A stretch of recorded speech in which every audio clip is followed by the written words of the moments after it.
Telangana state level police recruitment board की तरफ से अपडेट यहाँ पर अनाउंस कर दी गई है। यहाँ पे नोटिफिकेशन आपकी रिलीज कर दी गई है। एएसआई असिस्टेंट सब इंस्पेक्टर की पोजीशन पर नोटिफिकेशन आपकी आ चुकी है। इसमें आपकी इंजीनियरिंग डोमेन के लिए बहुत ही अच्छी अपॉर्चुनिटी है। अब इसमें मैं आपको बताऊंगा इसमें एलिजिबिलिटी कंडीशंस क्या है, प्लस इसमें सिलेक्शन का प्रोसेस क्या रहेगा, एग्जाम पैटर्न क्या रहेगा, सैलरी कितनी क्या मिलेगी, कैसे आपको इसमें अप्लाई करना है। तो ऐसी ही इंजीनियरिंग जॉब अपडेट्स के लिए चैनल को तुरंत सब्सक्राइब कर लें। चलिए वीडियो को यहाँ पर स्टार्ट करते हैं और बात करते हैं यहाँ पर वैकेंसी के बारे में। तो वैकेंसी आपकी यहाँ पर आई है Telangana state level police recruitment board में, TSLPRB में आई है। इसमें आपको ऑनलाइन ही अप्लाई करना होगा इसके ऑफिशियल वेबसाइट पर जाकर। यहाँ पर ऑफिशियल वेबसाइट आप देख सकते हो tgprb.in आपकी ये ऑफिशियल वेबसाइट है, इस पर ही जाकर आपको अप्लाई करना है। बाकी डिटेल्स ऑफ जो वैकेंसी है वो आपकी यहाँ पर मेंशन्ड है। SCT assistant sub inspector fingerprint bureau में आपकी ये रिक्रूटमेंट है। असिस्टेंट सब इंस्पेक्टर की टोटल नंबर ऑफ जो वैकेंसी है वो यहाँ पर आपकी है 23।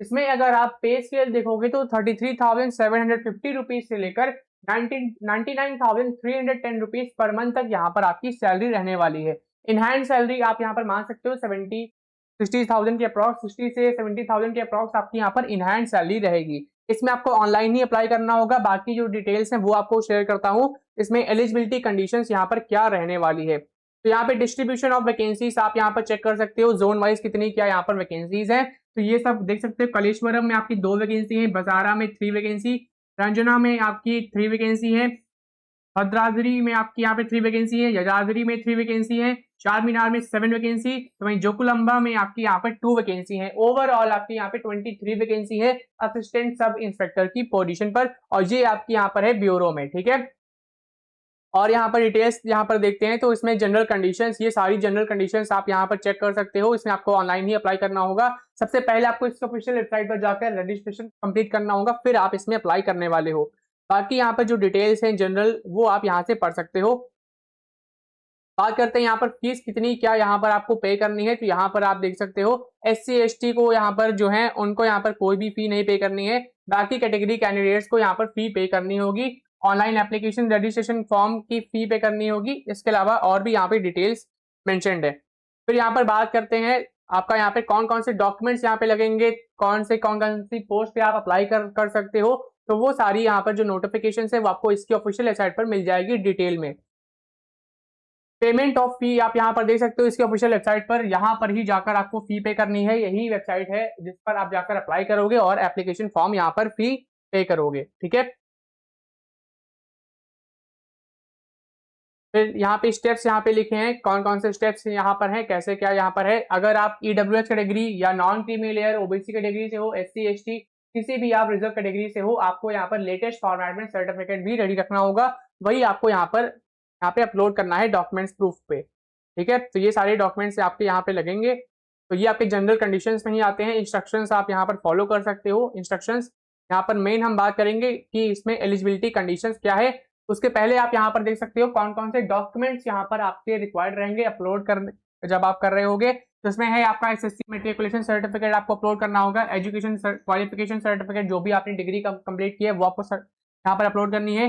लेटेस्ट कम्युनिटी सर्टिफिकेट, अगर आप इस कैटेगरी से हो, SC कैटेगरी से हो, SC कैटेगरी से हो या किसी भी ग्रुप से हो, तो फिर आपको यहाँ पे लेटेस्ट कम्युनिटी सर्टिफिकेट भी अपलोड करना होगा। नेक्स्ट आपका है लेटेस्ट नॉन क्रीमी लेयर, अगर आप नॉन क्रीमी लेयर कैटेगरी से हो तो उसका भी यहाँ पे सर्टिफिकेट आपको अपलोड करना होगा। सेम आपका EWS कैटेगरी के लिए है। EWS के लिए इनकम एंड एसेट सर्टिफिकेट आपको यहाँ पर अपलोड करना होगा। Agency area local schedule tribe, इसके लिए भी यहाँ पे सर्टिफिकेट आपको यहाँ पर अपलोड करना होगा। जिस भी कैटेगरी से आप बिलोंग करते हो उसका यहाँ पे सर्टिफिकेट अपलोड करना है। इसके अलावा यहाँ पर देख सकते हो स्टडी बोनाफाइड रेसिडेंस सर्टिफिकेट यहाँ पर आपका लगेगा। ठीक है, लोकल कैंडिडेट्स इसमें अप्लाई कर सकते हैं, तो सिर्फ तेलंगाना के स्टूडेंट्स इसमें अप्लाई कर सकते हैं। बाकी रूल्स यहाँ पर मेंशन्ड है, ये आप पढ़ सकते हो। स्पेशल रिजर्वेशन भी इसमें प्रोवाइड किया गया है। कैटेगरी वाइज आप यहाँ पर चेक कर सकते हो किन किन स्टूडेंट्स को, किस कैटेगरी के स्टूडेंट्स को यहाँ पर एप्लीकेशन में, यहाँ पे फॉर्म में, यहाँ पे जॉब में रिजर्वेशन प्रोवाइड किया गया है, वो आपका यहाँ पर मेंशन्ड है। अब इसके लिए आपके पास जरूरी डॉक्यूमेंट्स होने चाहिए। ठीक है, तो ये चीज आपको यहाँ पर ध्यान रखनी है।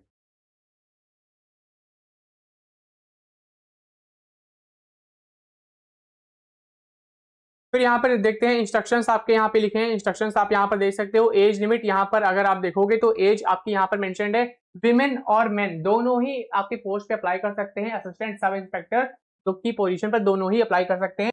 मिनिमम एज यहाँ पर आपकी 21 ईयर है और मैक्सिमम एज यहाँ पर है आपकी 25 ईयर। लेकिन जो रिजर्व कैटेगरीज है इनको अपर एज लिमिट में रिलैक्सेशन प्रोवाइड किया जाता है। उसके लिए आप यहाँ पर देख सकते हो अपर एज लिमिट में कितना क्या यहाँ पर रिलैक्सेशन प्रोवाइड किया गया है, वो सारी डिटेल्स आपको यहाँ पर मिलेगी इस टेबल में। ठीक है, तो इन कैंडिडेट्स को अपर एज लिमिट में रिलैक्सेशन यहाँ पर मिला है। अब बात करते हैं एजुकेशन क्वालिफिकेशन के बारे में, जो आपका मेन यहाँ पर टॉपिक है।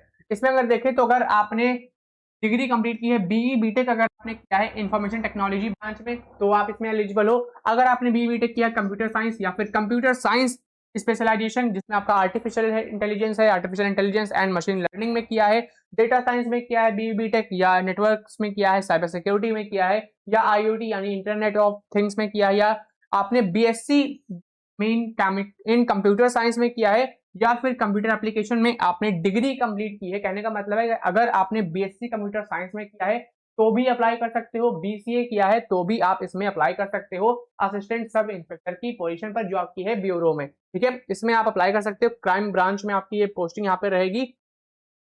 तो इसमें बीई बीटेक वाले कैंडिडेट्स एलिजिबल हैं, बीसीए किया है तो भी अप्लाई कर सकते हो, बीएससी कंप्यूटर साइंस में किया है तो भी आप अप्लाई कर सकते हो। अब इसमें कुछ आपको मेडिकल स्टैंडर्ड्स भी ध्यान रखने होंगे। आई साइट आप यहाँ पर दे सकते हो, ये आपका यहाँ पर मेंशन्ड है, राइट और लेफ्ट दोनों का 6/6 यहाँ पर है, डिस्टेंट विजन का नियर का यहाँ पे 0/5 है और इधर का भी आपका 0/5 है। तो ये चीज आपको यहाँ पर ध्यान रखनी है, मेडिकल स्टैंडर्ड्स भी यहाँ पर आपको फुलफिल करने हैं। और इसमें आपका सिलेक्शन प्रोसेस की यहाँ पर बात करते हैं तो इसमें आपका एक लेटर यहाँ पर आएगा। ठीक है, उसमें आपका लिखा होगा कि पीएमटी पीईटी एग्जाम कब होगा, कब आपको बुलाया जाएगा पीईटी पीएमटी एग्जाम के लिए। तो पीईटी पीएमटी जो एग्जाम आपका होने वाला है वो आपका फिजिकल एफिशिएंसी टेस्ट और फिजिकल मेजरमेंट टेस्ट को बोलते हैं पीईटी और पीएमटी टेस्ट। इसमें आपकी यहाँ पे कुछ पैरामीटर्स हैं, फिजिकल पैरामीटर्स, वो आपको यहाँ पर पूरे करने होंगे। पहला यहाँ पर है 1600 मीटर की रनिंग, यहाँ पर रहती है। मेन कैंडिडेट्स यहाँ पर देख सकते हो, must qualify in the 1600 metre run within a maximum time of 7 minute 15 second.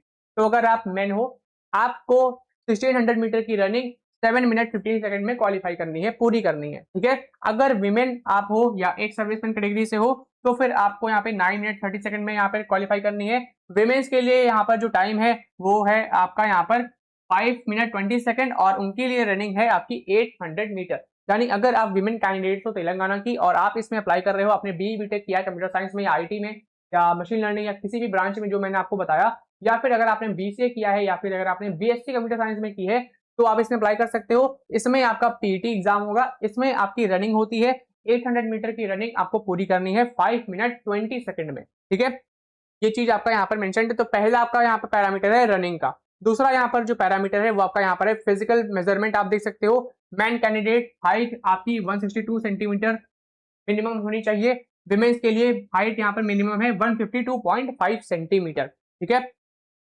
बाकी यहाँ पे कुछ रिलैक्सेशन प्रोवाइड किया गया है इन कैटेगरी को, जैसे एससी एसटी कैटेगरी यहाँ पर रिलैक्सेशन यहाँ पर प्रोवाइड किया गया है एरिया वाइज, वो आप यहाँ पर चेक कर सकते हो। Long jump short put events ये भी आपका यहाँ पर कंडक्ट होगा। थर्ड जो आपका यहाँ पर इवेंट है वो आपका है लॉन्ग जंप और शॉर्ट पुट। अब लॉन्ग जंप यहाँ पर मेन कैंडिडेट्स का देख सकते हो, जनरल के लिए 4 मीटर है, एक्स सर्विसमैन के लिए 3.5 मीटर है, विमेन के लिए आपका 2.5 मीटर है। बाकी शॉर्ट पुट अगर आप देखोगे तो शॉर्ट पुट आपका जो वेट रहेगा वो आपका रहेगा 7.26 kg रहेगा मेन के लिए, 4 kg आपका वेट रहेगा विमेन्स के लिए शॉर्ट पुट। ठीक है, अब इसमें क्वालिफाइंग डिस्टेंस कितना है, 6 मीटर है मेंस के लिए, जनरल कैटेगरी मेंस के लिए 6 मीटर है और general category ex serviceman main के लिए यहाँ पर 6 मीटर है। ठीक है, विमेन्स कैंडिडेट्स के लिए यहाँ पर आपका है 4 मीटर और इनके लिए वेट भी आपका 4 kg रहेगा विमेन्स के। तो ये चीज आपको ध्यान रखनी है। थर्ड आपका यहाँ पर पैरामीटर है long jump short put event. फिर इसके बाद यहाँ पर आपका एक लेटर आएगा, उसमें जो भी आपका क्वालिफाई करेंगे स्टूडेंट्स उनको यहाँ पर पता चल जाएगा कि पीटी एग्जाम या पीएमटी एग्जाम अगर आपने क्वालिफाई कर लिया फिर आप जाओगे नेक्स्ट स्टेज में। तो ये है आपकी सेकेंड स्टेज आपकी है रिटन एग्जामिनेशन। तो यहाँ पर आप देख सकते हो candidates who qualify in the above physical efficiency test will be required to appear for the written test. ठीक है, अब जिन्होंने पीटी एग्जाम या पीएमटी एग्जाम जो भी आप कह सकते हो, पीटी एग्जाम अगर आपने क्वालिफाई कर लिया, सारे पैरामीटर्स अगर आपने क्वालिफाई कर लिए, फिर आप जाओगे नेक्स्ट स्टेज में जो कि है आपकी रिटन एग्जामिनेशन। रिटन एग्जामिनेशन में आपके 3 पेपर्स रहेंगे। अब इन तीनों पेपर्स के बारे में डिस्कस करते हैं। तो यहाँ पर आप देख सकते हो रिटन एग्जामिनेशन का पैटर्न क्या रहेगा वो आपका यहाँ पर मेंशन्ड है। इसमें आपके 3 पेपर होंगे। पेपर नंबर 1 आपका रहेगा इंग्लिश का, इसमें आपके दो पार्ट होंगे। पार्ट ए आपका रहेगा ऑब्जेक्टिव टाइप एमसीक्यूज रहेंगे 25 मार्क्स के। पार्ट बी आपका यहाँ पर रहेगा डिस्क्रिप्टिव, जिसमें आपका ऐसे हो गया, ये सब यहाँ पर पूछा जाएगा। इसके यहाँ पे 75 मार्क्स का ये पोर्शन रहेगा। तो इंग्लिश पोर्शन आपका टोटल यहाँ पर 100 मार्क्स का रहने वाला है। फिर आपका है पार्ट पेपर नंबर सेकंड आपका यहाँ पे अरिथमेटिक और रीजनिंग का रहेगा, मेंटल एबिलिटी का रहेगा। इसके आपके 200 क्वेश्चन रहेंगे और ये आपका 100 मार्क्स का पेपर होगा, यानी कि 1 क्वेश्चन 0.5 मार्क्स का रहेगा। पेपर नंबर 3 आपका है टेक्निकल पेपर। इसमें आपके ऑब्जेक्टिव टाइप के क्वेश्चन रहेंगे, 200 क्वेश्चन रहेंगे और ये आपका 200 मार्क्स का होगा। अब इसमें टेक्निकल पेपर में आपके कंप्यूटर साइंस से रिलेटेड जो टॉपिक्स हैं, आईओटी टॉपिक्स है, साइबर सिक्योरिटी से रिलेटेड टॉपिक्स है, उस पर बेस्ड आपके यहाँ पर क्वेश्चन रहने वाले हैं। नेटवर्किंग है, ऑपरेटिंग सिस्टम है, सीएन है, कंप्यूटर नेटवर्क है, तो ये सारे टॉपिक्स आपके यहाँ पर रहेंगे टेक्निकल पेपर में। ठीक है, तो टेक्निकल पोर्शन से ही आपका यहाँ पर जो सब्जेक्ट आपके हैं, बीई बीटेक में आपने जो पढ़ा है, बीएससी पढ़ा है, बीसीए में जो पढ़ा है, टेक्निकल सब्जेक्ट से ही क्वेश्चन यहाँ पर बनेंगे पेपर नंबर 3 में। पेपर नंबर 3 आपका 200 क्वेश्चन रहेगा, 200 मार्क्स का। ठीक है, और ये तीनों पेपर आपके यहाँ पे 3 आवर्स के यहाँ पर रहने वाले हैं। मिनिमम क्वालिफाइंग मार्क्स आप यहाँ पर दे सकते हो। अनरिजर्व कैटेगरी के लिए यहाँ पे 40% है, बाकी यहाँ पर 35% आपका बीसी, 30% आपका एससी एसटी एक्स सर्विस के लिए यहाँ पर रहेगा और 40% आपका ईडब्ल्यूएस कैटेगरी के लिए यहाँ पर है। ठीक है, तो मिनिमम क्वालिफाइंग मार्क्स भी आपको यहाँ पर लाने हैं। पेपर नंबर 1 जो इंग्लिश पेपर है, ये आपका क्वालिफाइंग इन नेचर है। ठीक है, बस इसको पेपर नंबर 1 को सिर्फ आपको यहाँ पर क्वालिफाई करना है, तो ये आपका क्वालिफाइंग इन नेचर रहेगा। बाकी आपकी जो मेरिट बनेगी वो आपकी पेपर नंबर 2 और पेपर नंबर 3 इन दोनों के मार्क्स के बेसिस पर ही आपकी यहाँ पर मेरिट बनने वाली है। तो ये चीज आपको ध्यान रखनी है, यही चीज आपकी यहाँ पर मेंशन्ड है।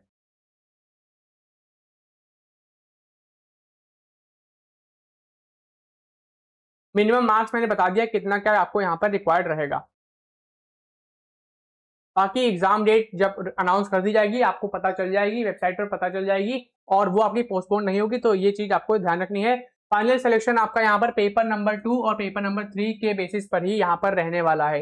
ये चीज भी आपकी इंपॉर्टेंट है, इसको आपको ध्यान रखना है। सर्टिफिकेट वेरिफिकेशन, फिर जब आपका रिटन एग्जाम क्वालिफाई हो जाएगा, फिर आपका डीवी होगा यानी डॉक्यूमेंट वेरिफिकेशन राउंड होगा। इसमें आपके सारे डॉक्यूमेंट्स यहाँ पर वेरीफाई किए जाएंगे। रिजर्वेशन टू लोकल कैंडिडेट्स यहाँ पर देख सकते हो, ये भी आपका यहाँ पर रहेगा। अब जोन आप देख सकते हो, ये आपके यहाँ पर जोन है, जोन 1, जोन 2। इसमें भी आपके सब जोन है, जैसे 4 जोन आपके यहाँ पर हैं और 3 जोन्स आपके यहाँ पर हैं जोन नंबर 2 में। बाकी चीजें आप यहाँ से पढ़ सकते हो।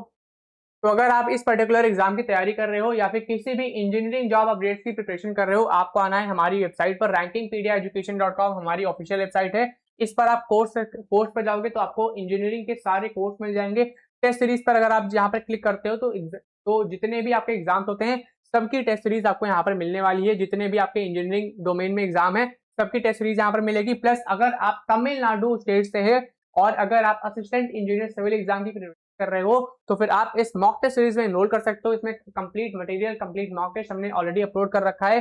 सेम आपका कोर्स भी मिल जाएगा टीएनपीएससी एई सिविल का। ठीक है, बाकी यहाँ पर जो इंपॉर्टेंट अपडेट्स थी वो मैंने आपको शेयर कर दी है। कैसे क्या आपको इसमें अप्लाई करना है वो आप यहाँ पर गाइडलाइंस यहाँ पर है, वो आप गाइडलाइंस यहाँ पर फॉलो कर सकते हो। लास्ट में आपको सिर्फ यहाँ पर आप सिलेबस देख सकते हो, ये सिलेबस आपका यहाँ पर लिखा है।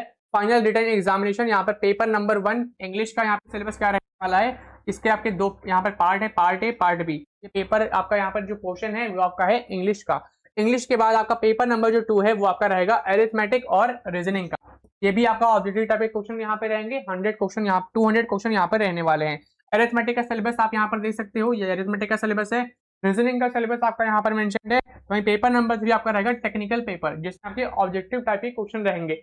अब ऑब्जेक्टिव टाइप का जो क्वेश्चन रहेगा पेपर नंबर 3, इसमें आपके कौन कौन से पोर्शन यहाँ पर रहने वाले हैं तो वो आप देख सकते हैं। कंप्यूटर हार्डवेयर से क्वेश्चन यहाँ पे रहेंगे, ये सारे आपके टॉपिक्स है, कंप्यूटर हार्डवेयर के टॉपिक्स यहाँ पर हैं। इसके अलावा यहाँ पर और आपका कंप्यूटर सॉफ्टवेयर है, और आपका यहाँ पर है एप्लीकेशन सॉफ्टवेयर है, एमएस ऑफिस, और यहाँ पर है 4th आपका यहाँ पर है नेटवर्किंग एंड सिक्योरिटी मैनेजमेंट। ये आपके यहाँ पे टॉपिक्स रहेंगे।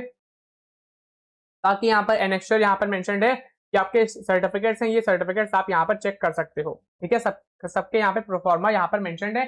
तो अगर आप इंजीनियरिंग जॉब अपडेट्स लेना चाहते हैं, लेटेस्ट अपडेट्स पे वीडियो चाहिए तो हमारे चैनल को तुरंत सब्सक्राइब कर ले इंजीनियरिंग पीडिया एजुकेशन को। और आपको अपकमिंग क्लासेस भी इस पर्टिकुलर पोस्ट पर आपको मिलेगी हमारे यूट्यूब चैनल पर। तो उसको जरूर सब्सक्राइब कर ले। मिलते हैं एक और नई वीडियो में। बाय।